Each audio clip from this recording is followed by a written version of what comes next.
بسم الله الرحمن الرحيم. الحمد لله رب العالمين والعاقبة للمتقين والصلاة والسلام على أشرف الأنبياء والمرسلين نبينا محمد وعلى آله وأصحابه أجمعين وبعد. أيها الإخوة الكرام، السلام عليكم ورحمة الله وبركاته. আমাদের আজকের আলোচনার বিষয়বস্তু হচ্ছে মুশকিলাতুন নিসা। মুশকিলাতুন নিসা বিষয়ে আমরা যে আলোচনার মধ্যে আছি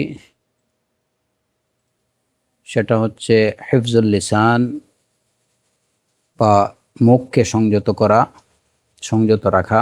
এই বিষয়ে আমরা গত সপ্তাহে আলোচনা করছিলাম এবং মুখের দ্বারা যেসব সমস্যাগুলো সংগঠিত হয়ে থাকে, মুখের দ্বারা মানুষ যেসব ফিতনার মধ্যে নিপতিত হয়ে থাকে, সেই সব সমস্যা এবং ফিতনার সম্পর্কে আমরা কিছুটা আলোচনা করছিলাম। আজকে এ বিষয়ে মুখের আরও কিছু সমস্যা, যেসব সমস্যাগুলো মুখ দ্বারা সংগঠিত হয়, সেসব বিষয়ে আরও কিছু আলোচনা করার চেষ্টা করব। আসআলুল্লাহ সুবহানাহু ওয়া তাআলা তৌফিক ওয়া সাদাদ। আমরা গত সপ্তাহে যে মুখকে সংযত রাখা, মুখের হেফাজত করা, মুখ দ্বারা ভালো কিছু বলা নতুবা চুপ থাকা, এইসব বিষয়ে কোরআন এবং সুন্নাহর দলিল ভিত্তিক কিছু আলোচনা করেছিলাম এবং ইতিমধ্যে গীবত বিষয়েও আমরা আলোচনা করেছি। গীবত বিষয়ে ছোট্ট দুইটা মাসআলা আমাদের জেনে নেওয়া দরকার। প্রথমত, কেউ যদি কারো গীবত করে, তাহলে এর থেকে নিষ্কৃতির উপায় কি? অজ্ঞতাবশত কিংবা উদাসীনতাবশত কেউ যদি কারো গীবত করে নেয়,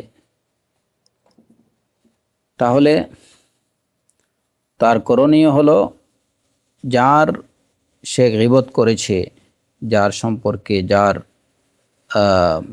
অজান্তে সে তার মন্দ বলেছে, তার জন্য আল্লাহ সুবহানাহু ওয়া তাআলার কাছে ইস্তিগফার করা, ক্ষমা প্রার্থনা করা। এরপরে এ বিষয়ে রয়ে গেল আরেকটা সমস্যা, যে যার গীবত করা হয়েছে তার কাছে ক্ষমা চাইতে হবে কি না। এ বিষয়ে ইমাম আহলে সুন্নাহ আহমদ ইবনে হাম্বল রাহিমাহুল্লাহ থেকে দুইটা বর্ণনা রয়েছে।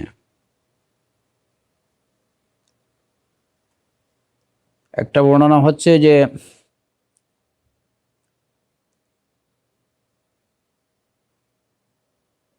ঠিক কেবল ইস্তিগফারটাই যথেষ্ট হবে, যার গীবত করা হয়েছে তার কাছে ক্ষমা চাওয়ার কোনো প্রয়োজন নেই। আল্লাহ সুবহানাহু ওয়া তাআলার কাছে ওই লোকের জন্য ইস্তিগফার করা এবং নিজের গুনাহের জন্য আল্লাহ সুবহানাহু ওয়া তাআলার কাছে ইস্তিগফার করা, এটাই যথেষ্ট। আর আরেকটা বর্ণনা হলো যে যার গীবত করা হয়েছে তার কাছে গিয়ে সেটা স্বীকার করা এবং তার কাছে ক্ষমা চাওয়া।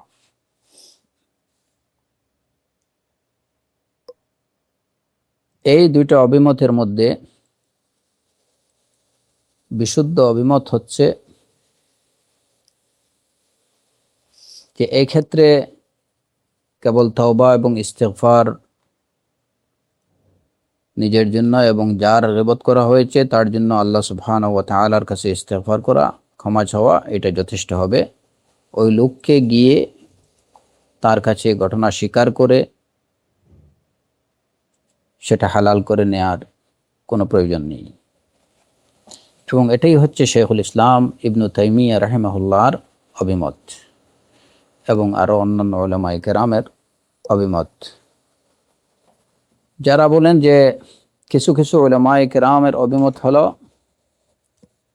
যে এক্ষেত্রে কেবল ওই লোকের জন্য আল্লাহ সুবহানাহু ওয়া তাআলার কাছে ইস্তিগফার করাটাই যথেষ্ট হবে না, বরং তার কাছে বিষয়টা স্বীকার করতে হবে এবং তার থেকে ক্ষমা করিয়ে নিতে হবে, তার কাছে ক্ষমা চাইতে হবে। যারা এই অভিমত ব্যক্ত করেন তারা বলেন যে এইটাকে, এই গীবতটাকে তারা যেভাবে আর্থিক অধিকার কেউ যদি কারো থেকে হরণ করে, কিংবা কেউ যদি আর্থিকভাবে কারো উপরে জুলুম করে, কারো থেকে কেউ কিছু চুরি করে নিল, কিংবা কারো কোনো অর্থ সম্পদ যদি কেউ নিয়ে নেয়, তাহলে এই ক্ষেত্রে যেমন তার করণীয় হলো যে কেবলমাত্র ওই লোকের জন্য ইস্তেগফার করলে যথেষ্ট হবে না, বরং তার হক তাকে ফিরিয়ে দিতে হবে। ঠিক এমনিভাবে সম্মানের,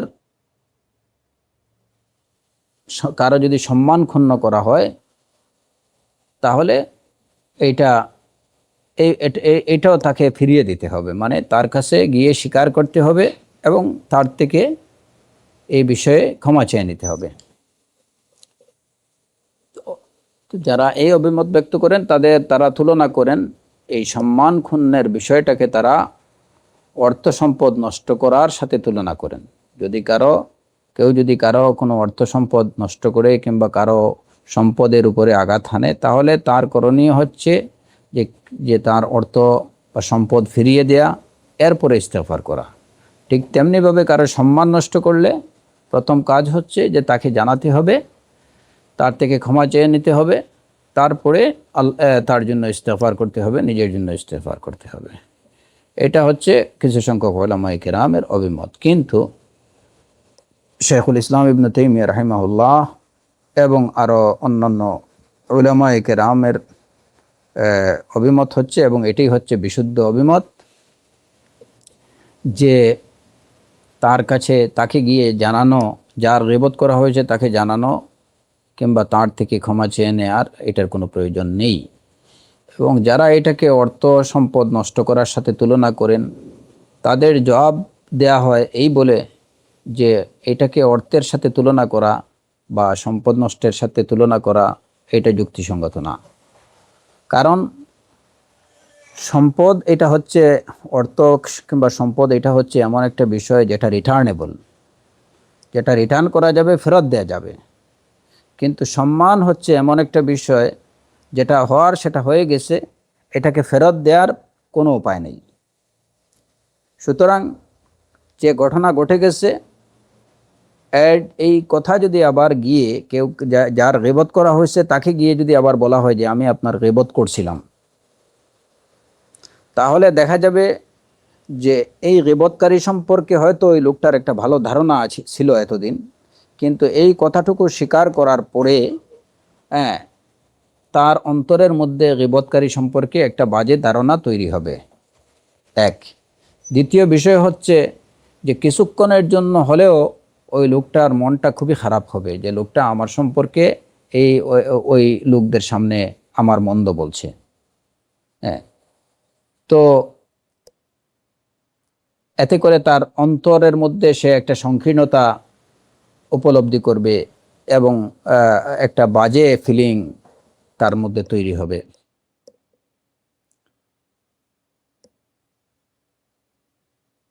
সে মনে কষ্ট পাবে। এই সব কারণে বিশুদ্ধ কথা হচ্ছে উলামায়ে কেরামদের, যে যা হবার হয়ে গেছে সেটা ওই লোককে, যার গীবত করা হয়েছে তাকে জানানোর দরকার নেই। জানাতে গেলে এইখানে এই দুইটা সমস্যা তৈরি হবে। আর শরিয়াতে ইসলামিয়া সবসময়ই ফাসাদের পথ বন্ধ করতে চায়। ফাসাদকে যেভাবে, যে পথে ফাসাদ কমানো যায়, এটি হচ্ছে শরিয়তের উদ্দেশ্যগুলোর মধ্যে একটি। একটা মন্দ কাজকে পূর্ণতা দান, এটা কোনোভাবেই শরিয়তের উদ্দেশ্য হতে পারে না। কোনো মন্দ কাজকে পূর্ণতা দান শরিয়তের উদ্দেশ্য হতে পারে না। মন্দ কাজটাকে স্টপ করে দেয়া, এটাকে দূর করে দেয়া, এটাই হচ্ছে শরিয়তে ইসলামিয়ার উদ্দেশ্য। তাই এই ক্ষেত্রে যদি গীবত করে আবার যার গীবত করা হয়েছে তাকে গিয়ে যদি বলা হয় যে আমি আপনার গীবত করছি, এতে করে গীবতের কোর্স পুরোপুরি কমপ্লিট করা হচ্ছে। হ্যাঁ, গীবত করছে তো করছে, আবার ওই লোককে গিয়ে বলা হচ্ছে যে আমি আপনার গীবত করছি, এবার আপনি আমাকে ক্ষমা করেন, কিংবা অন্য কিছু। তো এইটা এর দ্বারা ওই একটা মন্দ কাজকে পূর্ণতা দেয়া হচ্ছে, যেটা হচ্ছে শরিয়াতে ইসলামিয়ার পরিপন্থী। এটা শরিয়তের উদ্দেশ্য হতে পারে না, বা এটা শরিয়তের অনুমোদিত হতে পারে না। এই কারণে বিশুদ্ধ কথা হলো, যদি কেউ কারো গীবত অনিচ্ছাবশত কিংবা অজ্ঞতাবশত কেউ কারো গীবত করে নেয়, তাহলে তার করণীয় হলো সাথে সাথে ওই লোকের জন্য আল্লাহ সুবহানাহু ওয়া তাআলার কাছে ইস্তিগফার করা, ক্ষমা প্রার্থনা করা। এবং এরই সাথে তাকে তার করণীয় যেটা, যে সে যে মাজলিসে বা যাদের কাছে ওই লোকের গীবত করেছিল তাদের কাছে ওই লোকের ভালো বিষয়গুলো তুলে ধরা, বাস। এটি হচ্ছে, যদি কখনো কারো থেকে গীবত হয়ে যায়, কেউ যদি কারো গীবত করে নেয়, তাহলে এই হচ্ছে তার করণীয়। দ্বিতীয় মাসআলা গীবত সম্পর্কে যেটা জানা দরকার, যে আমরা দেখি অনেক সময় যারা জারহ এবং তা'দীলের ইমাম, যারা উলামা, যারা তারা অনেকের সম্পর্কে তাদের অজান্তে, হয়তো এমনও লোক আছেন যারা হয়তো চলে গেছেন, দুনিয়া থেকে চলে গেছেন, মারা গেছেন, কিংবা যারা তাদের সামনে উপস্থিত নেই, তাদের সম্পর্কে বলতেছেন রাজুলুন ওয়াহিন, রাজুল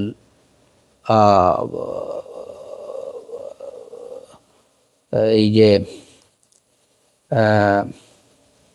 কাযযাব, অথবা লা ইউতাবার বিহি বিকৌলিহি, অথবা লা ইউনজার ইলা কৌলিহি, এই ধরনের বিভিন্ন কথা, যে যেমন বিশেষ করে যারা সানাদ, হাদিসের সানাদ নিয়ে বিশেষজ্ঞ যারা, তারা বিভিন্ন বর্ণনাকারী সম্পর্কে এরূপ কথা বলেন যে ফুলান মিথ্যাবাদী, উনি কিছু না, উনি তার কথার দিকে ভ্রুক্ষেপ করা যাবে না, কর্ণপাত করা যাবে না, তিনি অবিশ্বস্ত, অবিশ্বাসযোগ্য, এরকম অনেক কথা জারহ এবং তা'দীলের আইম্মা যারা, উলামা যারা, তারা বলে থাকেন। এইটা গীবতের পর্যায়ভুক্ত না। কারণ এই জারহ এবং তা'দীলের দ্বারা কাউকে ব্যক্তিগতভাবে আক্রমণ করা কিংবা ব্যক্তিগত কোনো উদ্দেশ্যে কাউকে হেয় প্রতিপন্ন করা, এটা উদ্দেশ্য না। বরং এখানে বৃহত্তর স্বার্থ হচ্ছে যে দ্বীন সংরক্ষণের জন্য, দ্বীনের হেফাজতের জন্য এই কাজটুকু করা হয়। দ্বীনের হেফাজতের জন্য এই কাজটুকু করা হয়। তো এই জারহ এবং বিশেষ করে জারহের ক্ষেত্রে মুহাদ্দিসিনে কেরাম বিভিন্ন জন তাদের ভাষার প্রয়োগে, জারহের ক্ষেত্রে ভাষার প্রয়োগে এক একজন এক এক রকম ভাষা প্রয়োগ করেছেন। কারো ভাষা হয়তো একটু কঠিন, কারো ভাষা আর একটু পোলাইট, এই হচ্ছে তারতম্য। তবে সেটা ল্যাঙ্গুয়েজটা পোলাইট হোক কিংবা কঠিন হোক, তারা যা বলছেন ওই লোকের বা ওই ন্যারেটরের, বর্ণনাকারীর সম্পর্কে তিনি নিজে যেটুকু জেনেছেন, জেনে শুনে তারপরে তারা বলেছেন। সুতরাং জারহের ক্ষেত্রে কিংবা তাদিলের ক্ষেত্রে তারা কখনো মিথ্যাবাদী না। যারাই জারহ এবং তাদিলের ইমাম, যারা উলামায়ে কেরাম, যারা তারা যখন কারো জারহ করেন কিংবা কাউকে তাদিল করেন, সেটা তারা জেনে শুনে বুঝে করে থাকেন এবং তাদের জ্ঞান ও জানা মতে তারা সত্যই বলে থাকেন। যেটা তারা জানতে পারেন সঠিক বলে, সেটাই তারা বলে থাকেন। এই বলাটুকু যদিও যার সম্পর্কে বলা হচ্ছে তার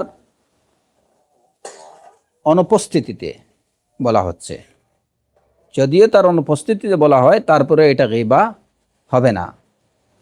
এর কারণ এটাই যে এখানে উদ্দেশ্য হচ্ছে দ্বীনের সংরক্ষণ, দ্বীনের হেফাজত। যদি সেটা করা না হয় তাহলে দেখা যাবে হয়তো যে রাসূলুল্লাহ সাল্লাল্লাহু আলাইহি ওয়াসাল্লামের হাদিসের নামে, সুন্নাহর নামে দ্বীন বহির্ভূত অনেক বিষয় দ্বীনে ইসলামের মধ্যে অন্তর্ভুক্ত বা অনুপ্রবেশ করে নিছে। সুন্নাহর হেফাজতের জন্য, দ্বীনের হেফাজতের জন্যই এই কাজটুকু আবশ্যক। কারণ এই যে বিভিন্ন ধরনের বর্ণনাকারীদের সম্পর্কে যদি যাচাই বাছাই না করে সব ধরনের বর্ণনাই যদি রাসূলুল্লাহ সাল্লাল্লাহু আলাইহি ওয়াসাল্লামের হাদিস কিংবা সুন্নাহ হিসাবে বর্ণিত হয়ে যায়, তাহলে মানুষ সেটাকে সুন্নাহ হিসাবে পালন করবে, অথচ প্রকৃতপক্ষে ওই বিষয়টা কিনা যেটা সুন্নাহ হিসাবে পালন করা হবে, প্রকৃত অর্থে ওইটা দ্বীনের মধ্যেই না, দ্বীনের অন্তর্ভুক্ত কোনো বিষয়ই না। এতে করে অনেক, যেমন এই যে অনেক জাল, তারপরে অত্যন্ত দুর্বল অনেকগুলো হাদিস যেগুলোকে মুহাদ্দিসিনে কিরাম জাল হিসাবে চিহ্নিত করছেন কিংবা জাইফ হিসাবে চিহ্নিত করে রাখছেন, যদি তারা সেটা না করতেন তাহলে দেখা যেত যে ওই জাল বানোয়াট হাদিসগুলো, সেগুলোকেও মানুষ হাদিস হিসাবে কিংবা সুন্নাহ হিসাবে সেগুলোকে পালন করত, অথচ প্রকৃত পক্ষে সেগুলো হাদিস না, এগুলো রাসূলুল্লাহ সাল্লাল্লাহু আলাইহি ওয়াসাল্লামের সুন্নাহ না। মোট কথা দ্বীনের হেফাজতের জন্য, শরিয়াতের হেফাজতের জন্যই, এবং বিশেষ করে সুন্নতের হেফাজতের জন্য উলামায়ে কেরাম তারা এই যে বর্ণনাকারীদের সম্পর্কে যাচাই বাছাই করে থাকেন এবং তাদের সম্পর্কে তারা যে মত পোষণ করেন, যেটুকু সেই মতটা তারা যেটুকু যাচাই বাছাই করতে গিয়ে তারা ওই বর্ণনাকারী সম্পর্কে যেটুকু জানতে পারেন সেটাই তারা বলেন। যখন একজন আলিমুল জারহ ওয়া তাদিলের কাছে যখন এই বিষয়টা প্রমাণিত হবে যে ফুলান রাওয়ি, অমুক বর্ণনাকারী, উনি তার বর্ণনায় অনেক সময় উনি সত্য মিথ্যা সব কিছুই বর্ণনা করতেন, তখন তারা ওই বর্ণনাকারীদের সম্পর্কেই বলেন যে এই বর্ণনাকারী বিশ্বস্ত না। কিংবা তারা জানতে পারলেন যে ফুলান রাওয়ি উনি মিথ্যা হাদিস বর্ণনা করতেন, তখন তার সম্পর্কে বলে দিলেন যে ফুলান কাযযাব। এইটা হচ্ছে যে দ্বীনের হেফাজতের জন্য। তো দ্বীনে ইসলামের হেফাজতের জন্য যদি কাউকে জারহ করতে হয়, এই ক্ষেত্রে কেবল শুধু এই বিষয়টাই খেয়াল রাখতে হবে যে তার সম্পর্কে জারহ করতে গিয়ে যে কথাটি বলা হচ্ছে সেই কথাটা যাচাই মানে সেই কথাটা অনুসন্ধানে সেই কথাটা যেন সত্য হয়। নিজের ইচ্ছা অনুযায়ী যে কোনো ধরনের যাচাই বাছাই ছাড়াই একজন লোক সম্পর্কে এটুকু বলা যাবে না যে ফুলান কাযযাব, ফুলান গায়র মৌসুক, গায়র মুতামাদ, এরব কথা বলা যাবে না যে তার তার বর্ণনার উপরে কোনো তার বর্ণনা বিশ্বস্ত না, কিংবা তিনি বিশ্বস্ত বর্ণনাকারী না, কিংবা উনি একটা বাজে লোক।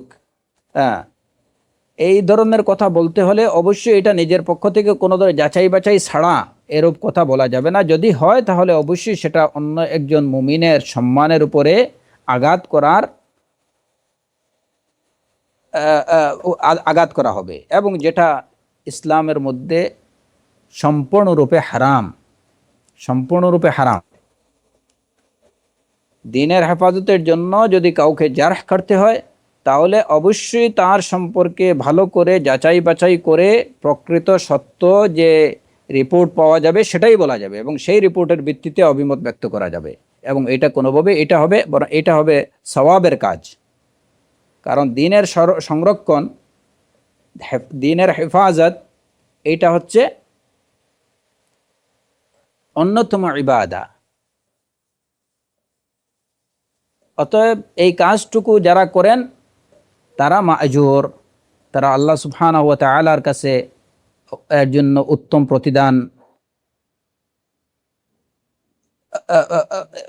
প্রতিদান পাওয়ার অধিকারী হবেন ইনশাআল্লাহ। তো মূল কথা হলো যে জারহ এবং তাদিল, এটা যদিও কারো অনুপস্থিতিতে করা হয়, জারহ যদি কারো অনুপস্থিত, তাদিল তো এটা কোনোভাবেই গীবত হবে না। তাদিল হলো কাউকে প্রশংসা করা কিংবা কারো ভালো দিকগুলো তুলে ধরা। জারহটাই হচ্ছে সমস্যা।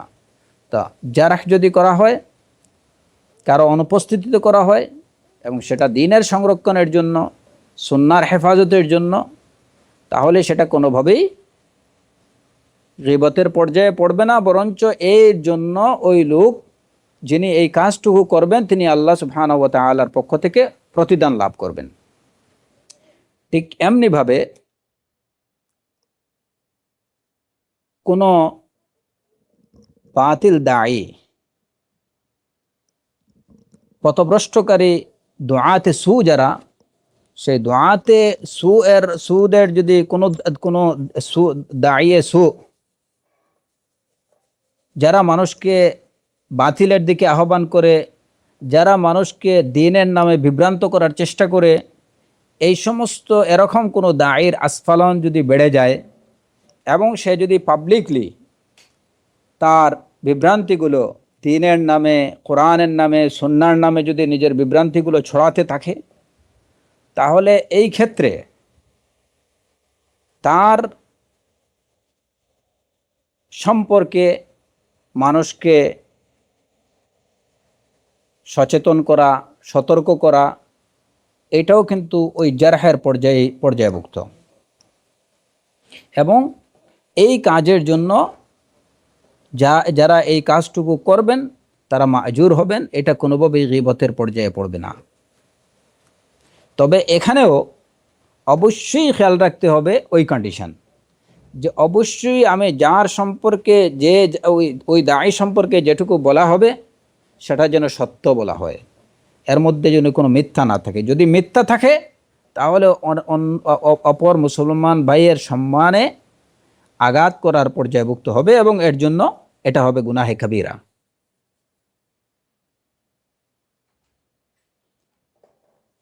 এবং এই কাজের দ্বারা যদি কেউ কোনো দায়ী সম্পর্কে না জেনে না বুঝে তার উপরে মিথ্যা অপবাদ আরোপ করে থাকে, তার সম্পর্কে মিথ্যা বলে থাকে, মানুষকে তার সম্পর্কে মিথ্যা জানাতে থাকে, তাহলে এরকম দায়ীর আদালত, অর্থাৎ তার কথার যে গ্রহণযোগ্যতা যেটা, এটাও বিনষ্ট হয়ে যাবে। তাকে আর সত্যবাদী, বিশ্বস্ত বলে গণ্য করা হবে না। তার সাক্ষ্য যতক্ষণ না সে তওবা করবে, নিজের এই বদহাসলত যেটা, কুস্বভাব, এটা যতক্ষণ পর্যন্ত পুরোপুরি বর্জন না করবে, ততক্ষণ পর্যন্ত তার কোনো সাক্ষী গ্রহণযোগ্য হবে না। কিন্তু যদি ওই দায়ী সম্পর্কে কিছু বলা হয় তার বিভ্রান্তিগুলো সম্পর্কে সে যদি তার বিভ্রান্তিগুলো জনগণের মধ্যে ছড়াতে থাকে, তাহলে এই ক্ষেত্রে যে আমাদের উলামায়ে কেরামদের সালাফদের যে মানহাজ, সে অনুযায়ী তাকে প্রথমে সতর্ক করা, পার্সোনালি ওই সমস্ত ওই বিষয়ে বলা, তার ভুল সম্পর্কে নিজেকে শুধরে নেওয়ার জন্য তাকে নাসিহা দেয়া, সেটা দিতে হবে। যদি দেখা যায় যে এই সমস্ত যে ব্যক্তিগতভাবে নাসিহা দিয়ে কোনো কাজ হচ্ছে না, এগুলোর প্রতি সে কোনো কর্ণপাত করছে না,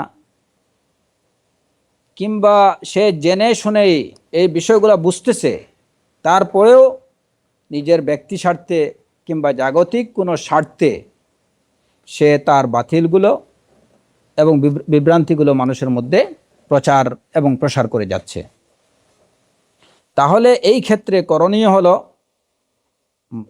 মানুষকে, জনগণকে তার সম্পর্কে সতর্ক করা।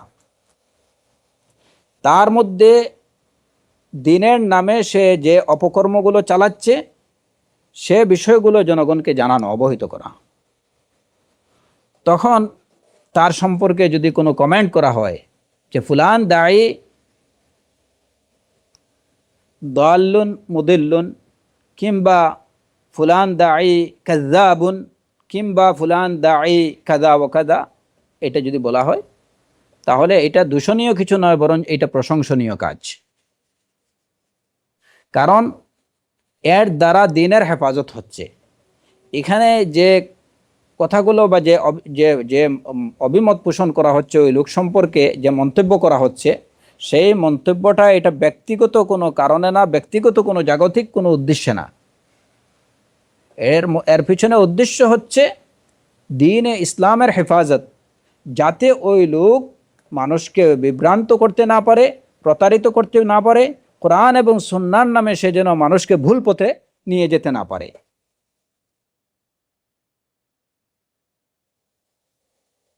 কোরআন এবং সুন্নাহর নামে সে যেন মানুষকে ভুল পথে না নিয়ে যেতে পারে।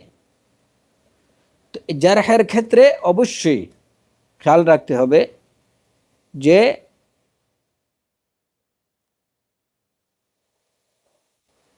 এই মন্তব্যের দ্বারা, ওই লোকের সম্পর্কে মন্তব্যের দ্বারা যেন দ্বীনের হেফাজত হয়, দ্বীনের হেফাজত হয়। এবং এই ক্ষেত্রে আরও বেশি সতর্কতা অবলম্বন করা, আরও কিছু বিষয় অবশ্যই খেয়াল রাখতে হবে। যে যেমন জারহ করতে গিয়ে যদি বলা হয় যে এই লোক তো উনি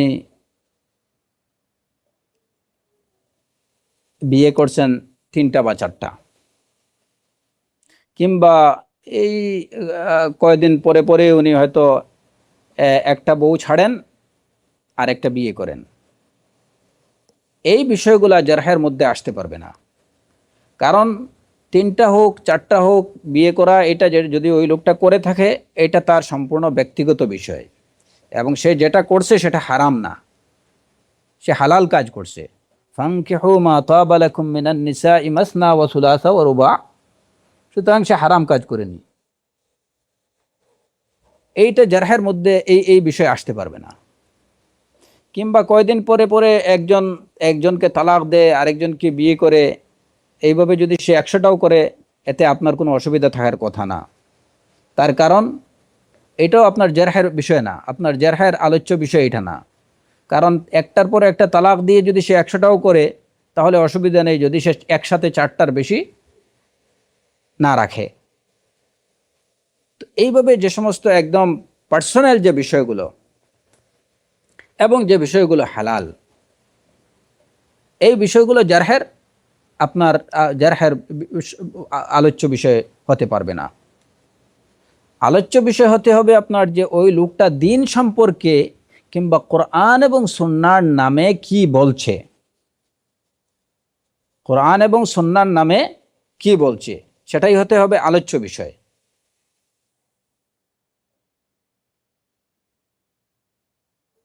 কে হয়তো ঘাড় পর্যন্ত চুল রাখলো, আর কে মাথা একদম পুরা শেভ করলো। এই সমস্ত বিষয়, এটাও কিন্তু জারহ বা জারহের আলোচ্য বিষয় না,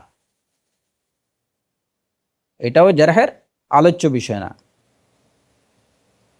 মোট কথা হলো যে জারহের আলোচ্য বিষয় হতে হবে যেটা কোরআন এবং সুন্নাহর নামে ওই লোকটা কি বলছে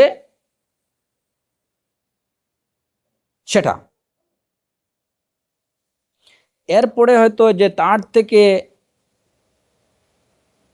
খেলাফুস সুন্নাহ কিংবা কোনো ধরনের বিদআ সে প্র্যাকটিস করতেছে কিনা সেটা দেখতে হবে। এখন বেচারা তার মানে ঘরের ঘরের মধ্যে কি করতেছে, তার বাহ্যিক যে অবস্থা সেই অবস্থার মধ্যে কোথাও বিদআ আছে কিনা সেটা দেখা যেতে পারে। জারহের মধ্যে এই বিষয়টা, যে যদি দেখা যায় যে ওই লোকটা এমন কোনো বিদআত প্র্যাকটিস করতেছে, তাহলে তার ওই বিদআত সম্পর্কে বলা যাবে, মানুষকে সতর্ক করা যাবে। তার মধ্যে যদি কোনো ধরনের বিদআত থাকে, খেলাফুস সুন্নাহ কোনো কাজ সে করে থাকে, কিন্তু সে তার গৃহ অভ্যন্তরে কি করছে না করছে ওই সমস্ত বিষয়গুলা জারহের মধ্যে আসতে পারবে না। যদি ওইটা চলে আসে তাহলে আবার এটা গীবাতের পর্যায়ে চলে যাবে। আমি বিষয়গুলো বিতাফসিল এই কারণে বলছি যে এখানে অবশ্যই বুঝতে হবে যে কোনটা জারহ এবং কোনটা গীবা।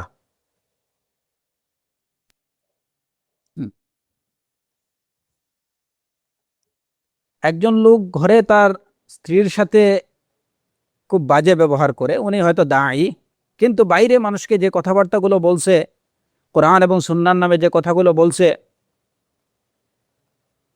এই কথাগুলো হক বলতেছে।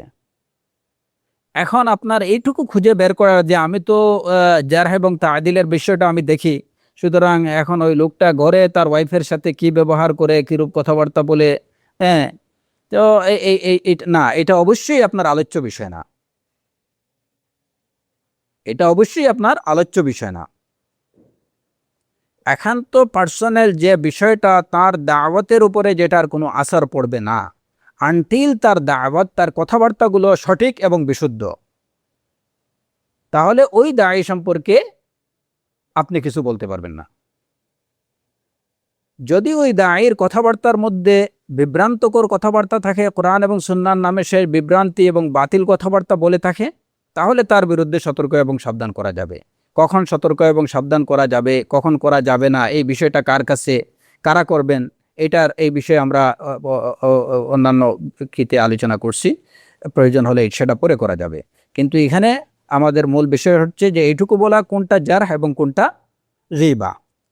এখন যদি জারহের নামে আপনি কোনো দায়ী সম্পর্কে মানুষকে সতর্ক করতে গিয়ে বললেন যে উনি তো ওনার বাসায় ওনার ওয়াইফের সাথে এই সেই করেন, হ্যাঁ, তার সাথে ব্যবহার খারাপ করেন, ওনার ওয়াইফ ওনার উপরে খুশি না, কিংবা এই সেই যে একান্ত ব্যক্তিগত বিষয়, এগুলো যদি বলা হয় তাহলে সেটা গীবতের পর্যায়ে পড়বে। আবার যদি এই বিষয়গুলো, যেমন একজনের তার পারিবারিক বিষয়গুলো একদম কি হয়ে গেছে, সবার জানা হয়ে গেছে, এবং তিনি ওই কাজগুলো ওপেনলি করেন, তার পার্সোনাল কাজগুলো তিনি একদম ওপেনলি করেন, তাহলে যেহেতু একজন দায়ী সাধারণ মানুষের জন্য অনুসরণীয়, একজন দায়ী সাধারণ মানুষের জন্য অনুসরণীয় হয়ে থাকেন, তখন তার এই বিষয়গুলো সম্পর্কে মানুষকে বলা যাবে। কিন্তু যদি একজন গোপনে তার কিছু ভুল ত্রুটি সে করে নেয়, যেটা তার দাওয়াতের মধ্যে যেটার কোনো প্রভাব পড়তেছে না, কিংবা তার দাওয়াতের মধ্যে ওইটার কোনো বহিঃপ্রকাশ হচ্ছে না, তাহলে আপনার ওই বিষয়গুলো টেনে নিয়ে আসার কোনো দরকার নেই। আপনি তখন যদি ওই বিষয়গুলো টেনে নিয়ে আসেন তাহলে সেটা গীবার পর্যায়ে পড়বে। এই গেল দুইটা বিষয়। তৃতীয় বিষয় হচ্ছে, আপনাকে কেউ এসে জিজ্ঞেস করলো, যেমন আপনার এলাকাতে একটা পাত্র আছে, তো পাত্রীর বাবা এসে আপনাকে জিজ্ঞেস করলো যে আমি দেখতেছি আপনার দাড়িওয়ালা লোক বা সুন্নাহ প্র্যাকটিসিং, আশা করি আপনার থেকে আমি সঠিক খবরটা পাবো, ওই ছেলেটা সম্পর্কে আমাকে একটু বলুন। আপনি জানেন ওই ছেলেটা অত্যন্ত বাজে চরিত্রের, তারপরে হয়তো আপনি জানেন ওই ছেলেটা হয়তো চোর কিংবা ডাকাত কিংবা পকেটমার, কিংবা তার মধ্যে সে সালাত আদায় করে না, আহ, অনেকগুলো মন্দ স্বভাব তার মধ্যে আছে, এটা আপনার জানা আছে। এই ক্ষেত্রে খুব সংক্ষিপ্ত ভাষায় লোকটাকে সতর্ক করে দেয়া, এইটা গীবতের পর্যায়ে পড়বে না। এখন যদি আপনাকে এসে জিজ্ঞেস করলো পাত্রীর বাবা যে আমাকে বলেন ওই ছেলেটা কেমন, কিংবা পাত্রের বাবা এসে আপনাকে জিজ্ঞেস করলো, বা কোনো সিস্টারকে একজন পাত্রের মা এসে জিজ্ঞেস করলো যে ওই মেয়েটা কেমন, আপনি একটু বলেন, তো ডেকে নিয়ে বাসায় যে হ্যাঁ আন্টি আপনি বসেন কিংবা আঙ্কেল আপনি বসেন, এবং তার হিস্ট্রি যা আছে আপনি বলতে শুরু করলেন। হ্যাঁ, যে আপনি আসছেন আমার কাছে, এখন আমি কি বলবো, আর না বলেও পারতেছি না, সেই না বলেও পারতেছেন না বলে আপনি যা আছে তার বাপ দাদা 14 গোষ্ঠীর হিস্ট্রি আপনি শুরু করলেন, একেবারে একটা অপদার্থ করে ছেড়ে দিলেন। আপনার এত হাজুরি আলাপের কোনো প্রয়োজন নেই, বরং এই ক্ষেত্রে আপনার প্রয়োজন হলো, আপনার করণীয় হলো একদম সংক্ষিপ্তভাবে আপনি, যদি সে মন্দ, ওই ছেলে কিংবা ওই মেয়ে সম্পর্কে আপনি মন্দ জানেন, তাহলে অত্যন্ত সংক্ষিপ্ত ভাষায় নিজের মানে খুব ইন্টেলেকচুয়াল ল্যাঙ্গুয়েজ দিয়ে ওই লোকটাকে বুঝিয়ে দেয়া বা একটা মেসেজ দিয়ে দেয়া। বিত্তফসিল আপনার কিছু বলার দরকার নেই। এবং এই ক্ষেত্রে এর প্রমাণটা কি? এর প্রমাণটা আমরা পাই রাসূলুল্লাহ সাল্লাল্লাহু আলাইহি ওয়াসাল্লামের সুন্নাহর মধ্যে। ফাতিমা বিনতে কাইস রাদিয়াল্লাহু আনহার বিয়ের প্রস্তাব নিয়ে দুইজন দিলেন, মুআবিয়া এবং আবুল জাহাম। এরা দুইজনে ফাতিমা বিনতে কাইস রাদিয়াল্লাহু আনহাকে বিয়ের প্রস্তাব দিলেন। এদের সম্পর্কে জানতে যখন তিনি রাসূলুল্লাহ সাল্লাল্লাহু আলাইহি ওয়াসাল্লামকে জিজ্ঞেস করলেন, তখন রাসূলুল্লাহ সাল্লাল্লাহু আলাইহি ওয়াসাল্লাম অত্যন্ত সংক্ষিপ্তভাবে এর আনসার দিলেন। তিনি বললেন, আম্মা মুআবিয়া ফাসআলুক, আম্মা মুআবিয়া ফাসআলুক, ওয়া আম্মা আবুল জাহাম ফালা ইয়াদাউ আসাহু আন আতিকিহি। অত্যন্ত মানে একদম সংক্ষিপ্ত ভাষায়, তবে যা বলার তা বলা হয়ে গেছে, এবং যে যা বুঝার সে তিনি বুঝে নেবেন, তার বুঝতে কিন্তু অসুবিধা হবে না।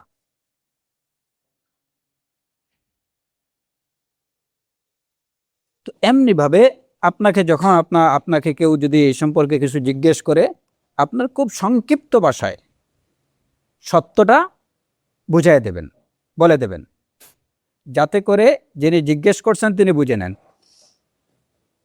যেমন এই যে আমাদের বাঙালি সমাজে আপনাকে এসে কেউ যদি হয়তো একটা ছেলে সম্পর্কে জিজ্ঞেস করলো যে বাবা আপনি বলেন আপনার পাড়ার ওই ছেলেটা কেমন, আমি আপনাকে একজন বিশ্বস্ত বা আশা করি সত্যবাদী বলে আমি আপনাকে মনে করছি, আশা করছি আপনার থেকে সঠিক খবরটা পাবো।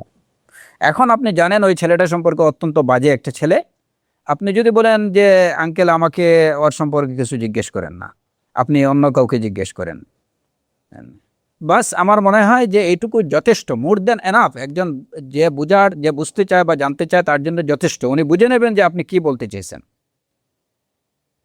তবে হ্যাঁ, যদি কারো সম্পর্কে আপনি ভালো জানেন, তাহলে ডেকে নিয়ে আপনি বিস্তারিত বলেন যে আমি তার সম্পর্কে এইটুকু জানি। ভালো বর্ণনার ক্ষেত্রে আপনি বিত্তাফসিল বলতে পারেন, লা বা'স বিহি। কিন্তু মন্দ বলার ক্ষেত্রে আপনাকে অত্যন্ত সংক্ষিপ্ত শর্ট ল্যাঙ্গুয়েজ ইউজ করতে হবে, এবং অবশ্যই যেটা বলবেন সেটা যেন সত্য হয়। আপনি জানেন একটা মেয়ে, মানে একটা মেয়ে সম্পর্কে হয়তো আপনার কাছে একজন সিস্টারের কাছে অন্যান্য ওই একটা ছেলের মা কিংবা তার বোন আসছেন, যে সিস্টার যে তুমি বলো আমাকে যে ওই মেয়েটা সম্পর্কে তুমি কেমন জানো। আপনি জানেন ওই মেয়েটা একটা একটা একদম ফ্লজি গার্ড। হ্যাঁ, তখন খুব শর্টকাট আপনি বলে দিতে পারেন যে আহ, আপনার ছেলের জন্য, হয়তো উনি তো বলবেন ওনার ছেলের কথা বলবেন যে আমার ছেলে এরকম এরকম, আপনি বলে আপনার ছেলের জন্য আশা করি আরো ভালো কিছু আপনি পেতে পারেন, আপনারা পেতে পারেন, আরো ভালো কিছু দেখেন, বাস। কিংবা এইভাবে একটা শর্ট নোটিস মেসেজ দিয়ে দেয়া, যাতে করে উনি বুঝে নেন যে আপনি আসলে কি বলতে চেয়েছেন। এই বলাটা, এ ধরনের বলাটা, এটা কিন্তু কোনোভাবেই গীবতের পর্যায়ভুক্ত বলে গণ্য হবে না। এই যতটুকু আমার মনে পড়ছিল গীবত সম্পর্কে এই দুইটা বিষয়। তারপরে আমরা চলে যাই মুখের দ্বিতীয় সমস্যা, যেটা মুখের দ্বারা যে সমস্যাগুলো সংগঠিত হয় তার মধ্যে আরেকটা সমস্যা হচ্ছে আন্নামিমা। আন্নামিমা, নামিমা হচ্ছে চুগলখড়ি। নামিমা বলা হয় চুগলখড়িকে। চুগলখড়ি কাকে বলা হয়? চুগলখড়ি হচ্ছে যে একজনের কথা অপরজনের কাছে, কিংবা এক দলের কথা অপর দলের কাছে গিয়ে লাগানো, আর উদ্দেশ্য হচ্ছে যে এদের মধ্যে একটা ফাসাদ সৃষ্টি করা, দাঙ্গা সৃষ্টি করা, একটা বিভেদ, একটা বিদ্বেষ তৈরি করা। এটা হলো নামিমা, যেটাকে বাংলায় আমরা চুগলখড়ি বলতে পারি। একজনের কথা আরেকজনের কাছে গিয়ে বলা, কিংবা এক দলের কথা আরেক দলের কাছে গিয়ে বলা, আলা জিহাতিল ইফসাদ বাইনাহুম, আলা জিহাতিল ইফসাদ বাইনাহুম, তাদের মধ্যে ফাসাদ সৃষ্টির উদ্দেশ্যে, তাদের মধ্যে ফাসাদ সৃষ্টির জন্য একজনের কথা, দুইজনের মধ্যে ফাসাদ সৃষ্টির জন্য একজনের কথা আরেকজনের কাছে গিয়ে লাগানো, এটাকে বলা হয় নামিমা। এই নামিমা অত্যন্ত ঘৃণ্য একটা স্বভাব। আল্লাহ সুবহানাহু ওয়া তাআলা কোরআনে কারীমে যারা এরূপ স্বভাবের, যাদের মধ্যে এরূপ স্বভাব আছে, তাদের কথা না শোনার, তাদের কথার দিকে কর্ণপাত না করার জন্য রাসূলুল্লাহ সাল্লাল্লাহু আলাইহি ওয়াসাল্লামকে নির্দেশ দিয়েছেন। এটা অত্যন্ত একটা নিন্দনীয়, অত্যন্ত মন্দ একটা স্বভাব।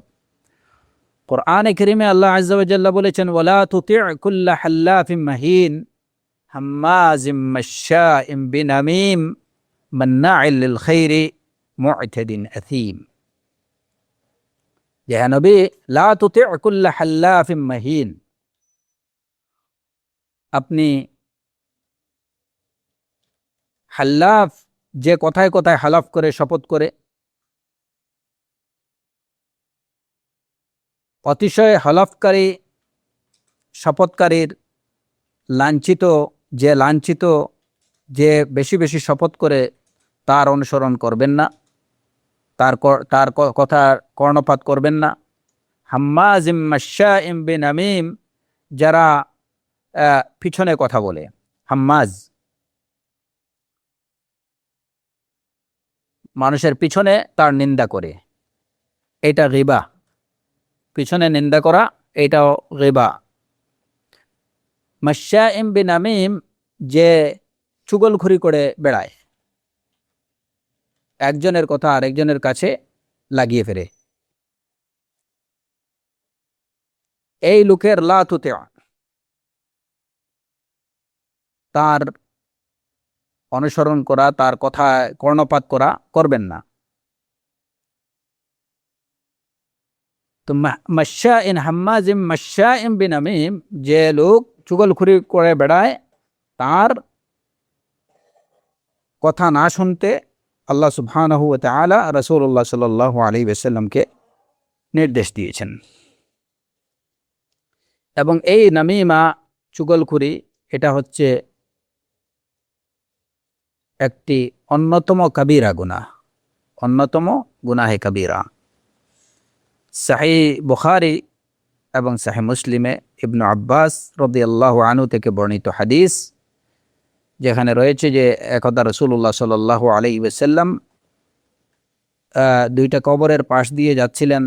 তখন তিনি বললেন, এই দুইটা কবরের পাশ দিয়ে যাচ্ছিলেন এবং ওই দুইজন কবরবাসী তাদেরকে শাস্তি দেওয়া হচ্ছিল। তো রাসূলুল্লাহ সাল্লাল্লাহু আলাইহি ওয়াসাল্লাম বললেন, ইন্নাহুমা লা ইউআযযাবান, এদের দুইজনকে শাস্তি দেওয়া হচ্ছে। ওমা ইউআযযাবানি ফি কাবীরিন বাল ইন্নাহু কাবীর, এদের দুইজনকে শাস্তি দেওয়া হচ্ছে এবং তাদেরকে খুব বড় কোনো বিষয়ে শাস্তি দেওয়া হচ্ছে না, তবে ইন্নাহু কাবীর, বিষয়টা বড়ই। বিষয় দুইটা কি? আম্মা আহাদুহুমা ফাকানা ইয়ামশি বিন নামিমা, তাদের একজন চুগলখুরি করে বেড়াতো। ওয়া আম্মাল আখার, আর অপরজন ফাকানা লা ইস্তাতিরু মিন বাউলিহি, এবং অন্য রিওয়ায়াতে ফাকানা লা ইস্তানজিহু মিনাল বাউল, যে অপরজন সে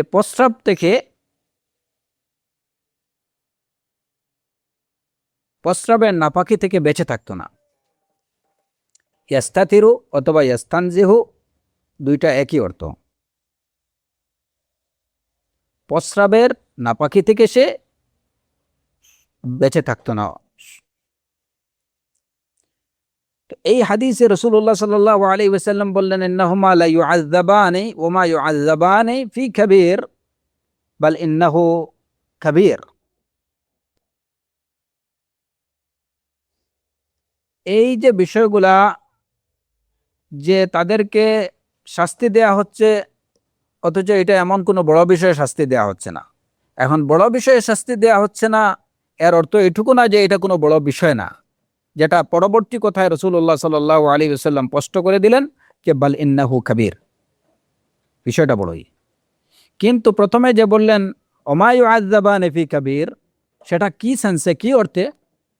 যে এই যে বিষয়গুলো, এটা খুব সহজ, এটা থেকে বেঁচে থাকা খুবই সহজ।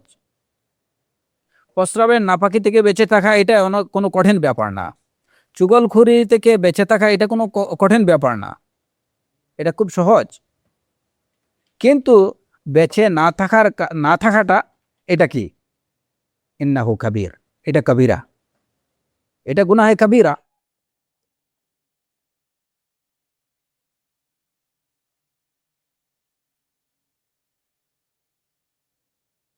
অতএব এই হাদিস দ্বারা প্রমাণিত হয় যে চুগলখুরি, এই যে একজনের কথা আরেকজনের কাছে লাগানো, একজনের কথা আরেকজনের কাছে পৌঁছানো, এই বিষয়গুলা বিসাবাবিল। তবে এখানে খেয়াল রাখতে হবে যে এই কাজটা যদি করা হয় বিসাবাবিল বা আলা জিহাতিল ইফসাদি বাইনাহুম, আলা জিহাতিল ইফসাদি বাইনাহুম, তাদের মধ্যে ফাসাদ সৃষ্টির লক্ষ্যে যদি সেটা করা হয়, তাহলে কেবল তখনই সেটা নামিমার পর্যায়ভুক্ত হবে, নতুবা হবে না।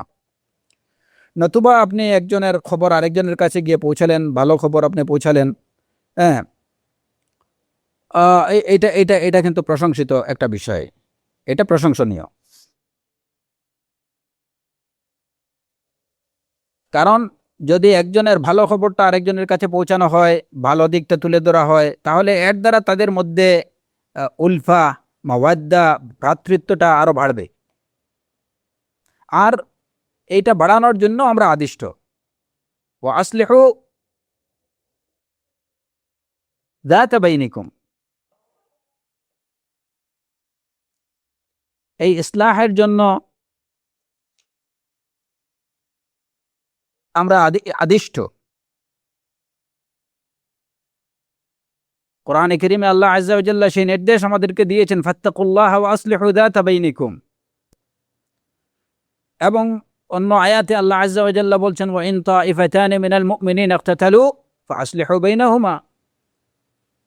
আল্লাহ সুবহানাহু ওয়া তাআলা আরো বলছেন, লা খাইরা ফি কাসীরিম মিন নাজওয়াহুম ইল্লা মান আমারা বিসাদাকাতিন আও মা'রুফিন আও ইসলাহিন বাইনান নাস ওয়া মান ইয়াফআল যালিকা ইবতিগাআ মারদাতিল্লাহি ফাসাউফা নু'তিহি আজরান আযীমা।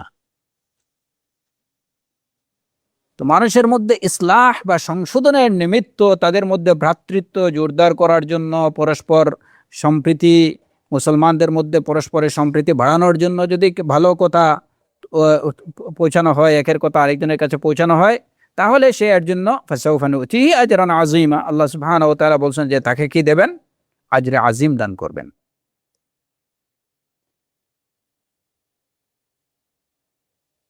কিংবা একজনের কথা আরেকজনের কাছে পৌঁছানো হলো তাকে সতর্ক করার জন্য, তাকে সংশোধন করার জন্য, কিংবা তাকে বড় কোনো ফাসাদ থেকে, ফিতনা থেকে বাঁচানোর জন্য। মোট কথা, যদি একজনের কথা আরেকজনের কাছে বলা হয় আলা জিহাতিল ইসলাহ, আলা জিহাতিল ইফসাদ না, ফাসাদের লক্ষ্যে না, সংশোধনের লক্ষ্যে, কল্যাণ কামনার্থে, সেটা কারো ব্যক্তিগত কল্যাণের জন্য হোক কিংবা কারো দ্বীনি কল্যাণের জন্য হোক, তাহলে সেটা নামিমার পর্যায়ে পড়বে না, তাহলে সেটা নামিমার পর্যায়ে পড়বে না। কিন্তু যদি সেটা করা হয় আলা জিহাতিল ইফসাদ, দুইজনের মধ্যে ফাসাদ সৃষ্টির লক্ষ্যে, তাহলে অবশ্যই সেটা হবে নামিমা, চুগলখুরি, এবং সেটা হবে গুনাহে কাবীরা। এই ধরনের এই স্বভাব যাদের মধ্যে আছে তাদের সম্পর্কে হুযায়ফা ইবনুল ইয়ামান রাদিয়াল্লাহু আনহু বলেন যে আমি রাসূলুল্লাহ সাল্লাল্লাহু আলাইহি ওয়াসাল্লামকে বলতে শুনেছি, এই হাদিস সহিহ বুখারীর হাদিস, লা ইয়াদখুলুল জান্নাতা কাত্তাতুন, লা ইয়াদখুলুল জান্নাতা কাত্তাতুন, এবং মুসলিমের রিওয়ায়াত হচ্ছে, সহিহ মুসলিমের রিওয়ায়াত হচ্ছে লা ইয়াদখুলুল জান্নাতা নাম্মামুন, চুগলখোর জান্নাতে প্রবেশ করতে পারবে না।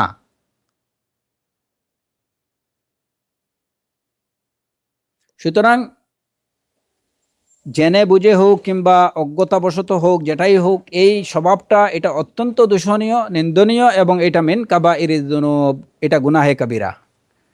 অবশ্যই এটা প্রত্যেক মুসলিমার এটা বর্জন করা আবশ্যক। লা ইয়াদখুলুল জান্নাতা নাম্মাম, এই স্বভাব যার মধ্যে থাকবে সে জান্নাতে প্রবেশ করতে পারবে না। অতএব জান্নাতে প্রবেশের যদি ইচ্ছা পোষণ করে কেউ, তাহলে অবশ্যই তাকে এই স্বভাব বর্জন করতে হবে। রাসূলুল্লাহ সাল্লাল্লাহু আলাইহি ওয়াসাল্লাম সাহাবায়ে কেরামদের থেকে যে বায়াত নিলেন, সেই বায়াতেও কিন্তু এই বিষয়টা ছিল। সেখানে রাসূল সাল্লাল্লাহু আলাইহি ওয়াসাল্লাম সাহাবায়ে কেরামদেরকে বলছেন, বায়াউনি আলা আল্লা তুশরিকু বিল্লাহি শাইআ ওয়ালা তুসরিকু